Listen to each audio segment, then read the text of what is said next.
lambung kita sakit, psikis kita sakit, kita harus tahu sebenarnya apa yang menjadikan penyebab dari semua ini. Akhirnya kita menjadikan lambung kita sebagai tempat uji coba bermacam-macam obat ya, yang bisa kita dapatkan di apotek atau. Halo, assalamualaikum warahmatullahi wabarakatuh. Salam sehat, apa kabar sobatku semuanya? Perjuangan kita untuk menyembuhkan asam lambung dan perjuangan kita menghadapi sensasi anxiety psikosomatis ini sungguh luar biasa, teman-teman ya. Kenapa saya katakan luar biasa? Karena gejala asam lambung yang ditimbulkan ya, ini begah, lambung perih ya, lalu ulu hati terasa panas, lalu sensasi perut kadang berpindah-pindah ya sakitnya, atau mungkin yang sedang BAB atau buang air besarnya susah ya. Itu adalah sensasi-sensasi yang diperjuangkan teman-teman akibat mengidap asam lambung ya. Belum lagi ketika lambungnya luka, terjadi iritasi ya, mungkin sangat gitu ya, itu kita alami tiap hari, mungkin ada yang sampai berbulan-bulan ya. Jadi teman-teman berjuang untuk menahan rasa sensasi itu sungguh luar biasa. Belum lagi sensasi yang ditimbulkan akibat dari anxiety psikosomatis yang juga berawal dari asam lambung. Ini memang saling berkaitan ya. Bahkan ada yang berjuang sampai berbulan-bulan untuk menahan rasa ketakutan, menahan rasa sakit ya. Memang dari sini kita perlu mengingat ya, lambung kita sakit, psikis kita sakit, kita harus tahu sebenarnya apa yang menjadikan penyebab dari semua ini ya. Pada tahap pengobatan awal ini biasanya kita cepatnya larinya kalau tidak ke puskesmas atau ke rumah sakit atau mungkin ke dokter praktek, teman-teman ya. Tapi karena setelah kita pergi ke dokter atau ke rumah sakit, ini kan biasanya kan dikasih obat ya untuk pengobatan lambungnya, lalu mungkin ada yang cepat sembuh, atau mungkin yang ketika dikasih obat dan berkali-kali pergi ke dokter, ini juga belum sembuh-sembuh, teman-teman ya. Jadi memang sangat merepotkan. Nah, yang menjadi bahasan kali ini adalah setelah kita periksa ke dokter dengan minum bermacam-macam obat dan herbal, kita tidak sembuh. Akhirnya kita menjadikan lambung kita sebagai tempat uji coba bermacam-macam obat ya, yang bisa kita dapatkan di apotek atau yang bisa kita dapatkan di minimarket ataupun supermarket ya. Apalagi yang untuk herbal ya, ketika kita chat, ketika kita bertemu teman, ketika ketemu siapa saja mungkin di media sosial, pasti akan ditawari bermacam-macam herbal yang mereka jual ya. Seperti katakanlah dokter pertama dikasih obat ini, periksa lagi tidak sembuh, pergi ke dokter berikutnya dikasih obat yang ini ya. Lalu pindah lagi ya, belum sampai pengobatannya tuntas, teman-teman pindah dokter lagi, dikasih obat lagi ya, macam-macam sampai mungkin banyak obatnya ya. Terus ada lagi teman kita datang suruh Pak minum ini herbal, minum ini, sudah minum obat dokter tambah minum herbal lagi ya, jadi nggak karuannya. Jadi memang pada pasca kita terkena serangan lambung ini memang kita benar-benar mencari mana obat yang paling cocok biar tetap kita itu cepat sembuh ya, tidak merasakan sakit lagi ataupun mungkin tidak merasakan kepanikan lagi ya. Tidak bisa instan teman-teman. Jadi untuk pengobatan lambung ini tidak bisa instan. Jadi kalau teman-teman ini periksa ke dokter A, coba tuntaskan dulu observasinya bagaimana, pengobatan selanjutnya bagaimana. Karena untuk asam lambung ini 1 hari, 1 minggu, 2 minggu mungkin belum bisa pulih teman-teman ya, belum bisa pulih. Ini berikutnya. Nah, akhirnya karena kita selalu berganti dokter atau mungkin berganti masuk rumah sakit, akhirnya banyak macamnya obat, terus kita pasrah, akhirnya kita putus asa, kita cari obat sendiri, ya. Kita minum sendiri tanpa ada dosis yang kita tahu ya. Ibaratnya lambung kita ini menjadi bahan uji coba teman ya, bahan uji coba yang mungkin saya atau mungkin teman-teman dulu pernah melakukan ya, akhirnya kasihan nanti ya, kasihan dari efek obat-obatan yang kita tidak tahu fungsinya dan tidak tahu ada dosisnya bagaimana, kasihan lambung kita. Jadi jangan jadikan lambung kita itu sebagai bahan uji coba untuk kita sembuh ya. Bahan uji coba untuk kita melakukan pengobatan sendiri ya. Jadi seperti itu. Jadi untuk pengobatan ya coba dirutini pergi ke dokter, konsultasi ya, efek-efeknya bagaimana. Karena setelah kita pergi ke dokter pertama ya, nanti untuk selanjutnya kita pergi ke dokter itu lagi, kita ada penilaian, ada observasi bagaimana peningkatan dengan obat-obatan yang sudah diberikan sebelumnya, seperti itu. Jadi sangat disayangkan kalau teman-teman periksa belum sembuh, gonta ganti dokter ya, memang kita panik karena setelah diobati kita tidak sembuh ya. Akhirnya banyak obat kimia yang kita konsumsi karena kita kebingungan ya, kok nggak sembuh. Memang penyakit asam lambung ini tidak bisa sembuh seperti penyakit lainnya ya.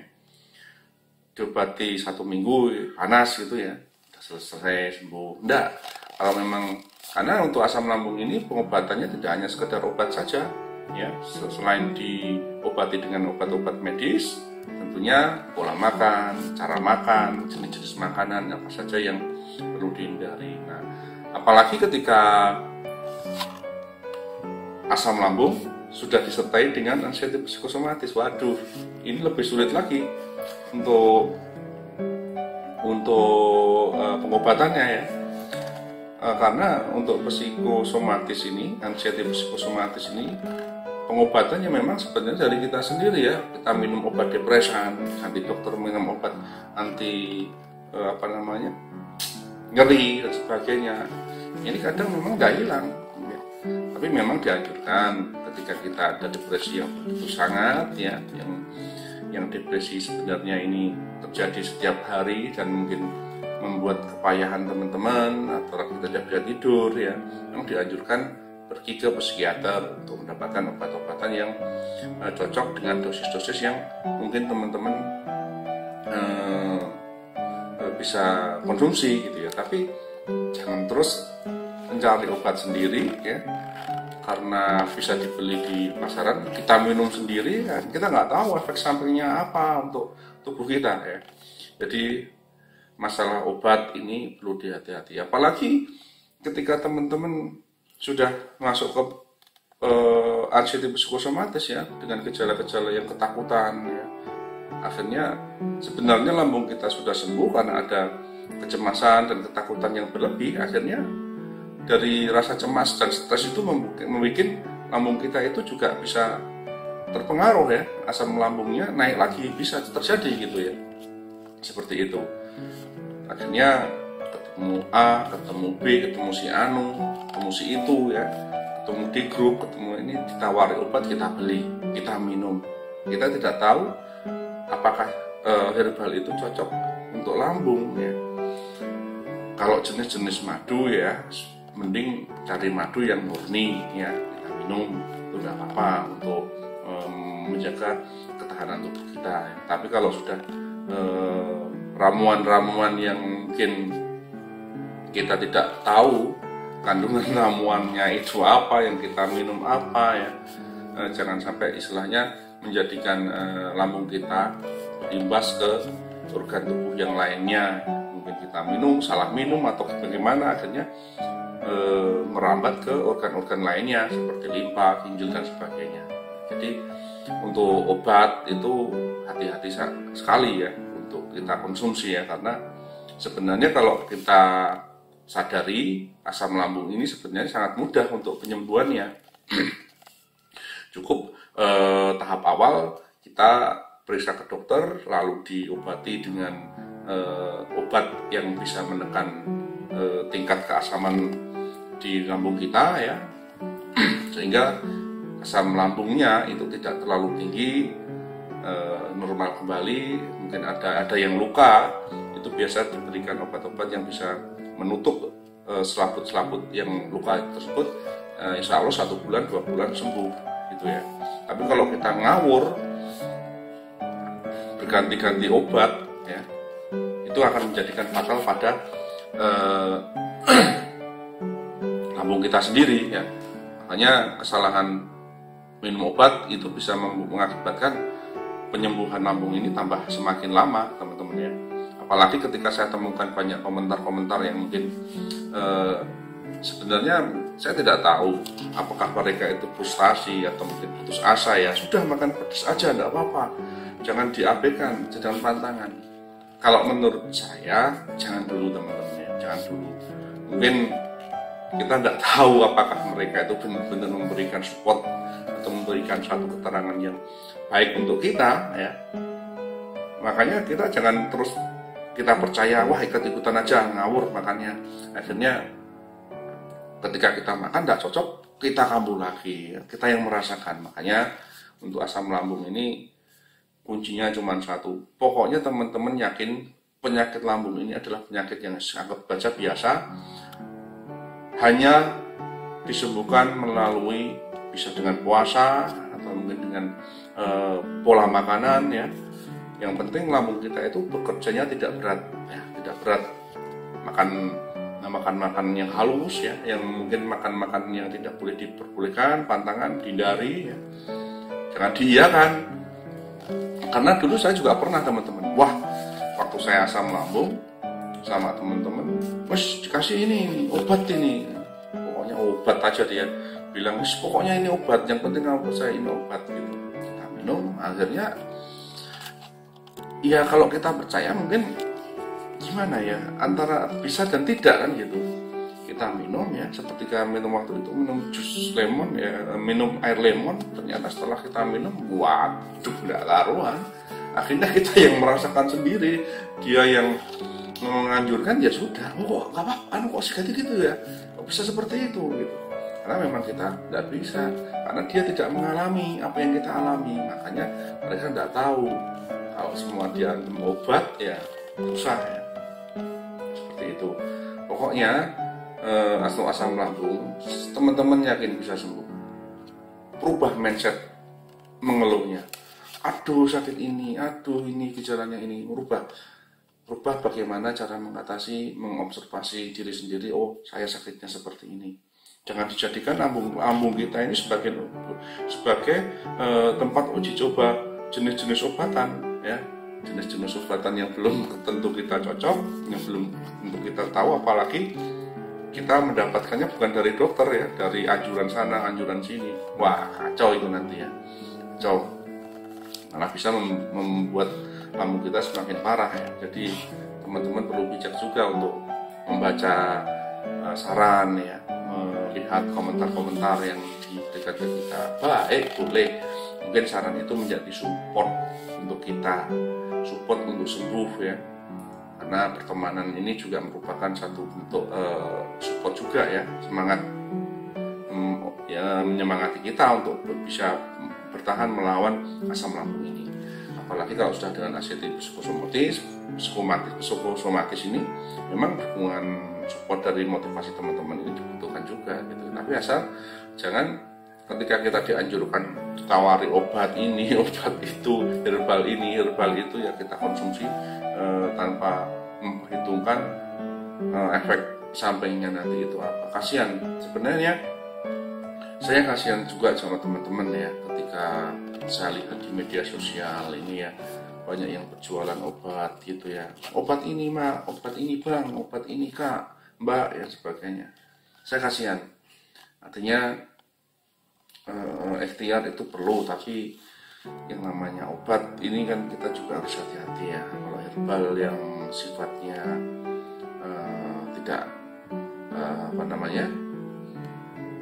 berbahaya, seperti mungkin temulawak dan madu, itu ya kita konsumsi. Sebenarnya tidak perlu mahal-mahal untuk membeli madu, beli saja madu murni ya, yang dijual dari peternak langsung itu, kita minum tiap pagi dengan air kunyit ya, 1 sendok sudah cukup ya, nggak perlu 1 gelas penuh kita minum, nggak perlu ya. Karena pengalaman saya, kalau berlebihan itu juga tidak baik ya, terlalu banyak minum rempah-rempah jamu yang terlalu over ya. Karena yang penting ketika kita terjadi sensasi tidak enak pada perut ya, atau mungkin terjadi sensasi akibat anxiety-nya, cukup minum air putih saja ya, cukup minum air putih hangat ya, untuk menetralkan keadaan asam lambung di kita ya. Pokoknya air putih yang sudah direbus ya, air putih yang sudah direbus kita minum hangat-hangat. Nanti dia kan sifatnya kan pH ya. Kalau air belum direbus itu memang pH-nya rendah ya, tapi kalau sudah direbus itu pH-nya bisa sampai 8 ya. Biasanya memang orang mengatakan air alkali ya, air alkali. Menyebutnya seperti itu. Tapi kalau orang Jawa dulu sudah cukup direbus, itu pH-nya tinggi. Kalau kita terasa tidak enak pada perut, minum saja air putih yang hangat. Lalu anxiety-nya datang ya, minum air hangat. Ya. Insya Allah tanpa obat asam lambung ini, kalau teman-teman menjaga pola makannya, untuk anxiety-nya kita menjaga pola pikirnya, sembuh teman-teman, sembuh. Memang asam lambung dan anxiety psikosomatis ini sembuhnya tidak langsung ya, perlu kesabaran, ada tahapan-tahapannya ya. Ada mungkin minggu pertama kita sudah ada perubahan ya, di minggu ketiga ada tambahan lagi, nanti di minggu berikutnya kita drop lagi ya. Itu wajar ya, wajar seperti yang dialami teman-teman. Jadi karena saya sendiri juga seperti itu teman-teman, yang sudah dikatakan lambung saya udah baik kan, kadang kalau terlalu capek atau mungkin terlalu banyak mikir yang berat, tahu-tahu perut ini terasa dingin ya. Nah, kalau udah seperti itu, saya cepat-cepat minum air putih hangat ya, atau mungkin jika ada alat mengompres ya, diisi air panas itu buat ngompres perut dan buat bagian pinggang ini ya. Ini akan mengeluarkan gas-gas yang ada pada lambung kita, atau mungkin gas yang sudah masuk pada usus halus kita ya. Jadi bisa biasa sendawa ataupun bisa kadang kentut ya. Itu. Jadi pesan saya buat teman-teman semuanya, selalu sabar dan disiplin dalam pengobatan asam lambung ini, pasti sembuh. Jadi jangan khawatir teman-teman, jangan khawatir, tumbuhkan pikiran positif, boleh menjadikan diri kita itu sehat, tapi tanpa harus melakukan uji coba obat-obatan, herbal-herbalan yang akan menambah lambung kita ini semakin kacau teman-teman ya. Itu. Jadi itu saja edukasi tentang lambung pada siang hari ini ya. Pesan saya, jangan jadikan lambung kita sebagai tempat uji coba, apalagi mengobati diri sendiri atas anjuran A, B, C, D dan lainnya, herbal A, B, C, D dan lainnya ya, atau mungkin obat-obatan kimia yang jangan. Sayangi lambung Anda, sayangi pikiran Anda dari artikel-artikel atau mungkin teman-teman senang googling ya, searching obat ya, obat ini untuk apa, searching obat ini untuk apa, ada gejala nyeri di sini, searching nanti dikasih obat ini, ada gejala pusing, ada gejala demam ya, dikasih obat ini, dikasih makanan ini, dikasih herbal ini. Jangan ya, kasihan.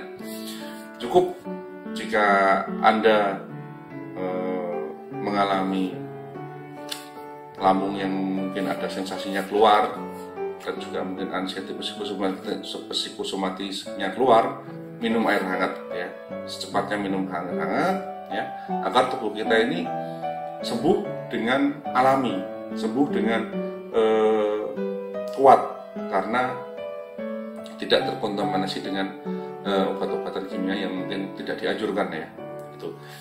Jadi kita harus bisa untuk menyikapi derita asam lambung dan anxiety psikosomatis ini. Terima kasih teman-teman ya. Sekian saja dari edukasi tentang pentingnya menjaga pola makan, pola pikir, dan pola mengkonsumsi obat ya, yang nantinya bisa mempengaruhi kesehatan teman-teman semuanya. Jangan lupa ya untuk subscribe video saya ini ya, agar saya juga nanti bisa membuat diri saya semangat, membuat artikel-artikel, membuat motivasi-motivasi yang bisa menjadikan pengalaman saya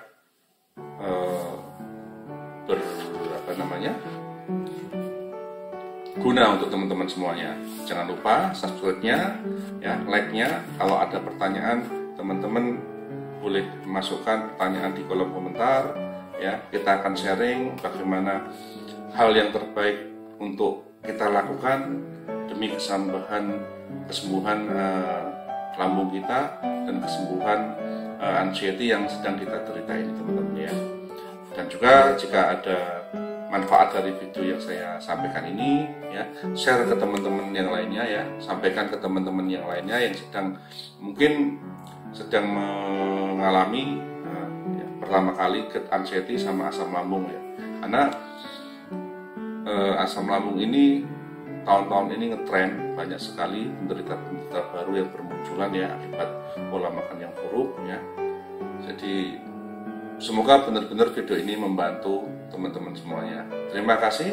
Wassalamualaikum warahmatullahi wabarakatuh. Salam sehat dan semangat dalam perjuangan mendapatkan kesembuhan asam lambung ini. Bye-bye teman-teman.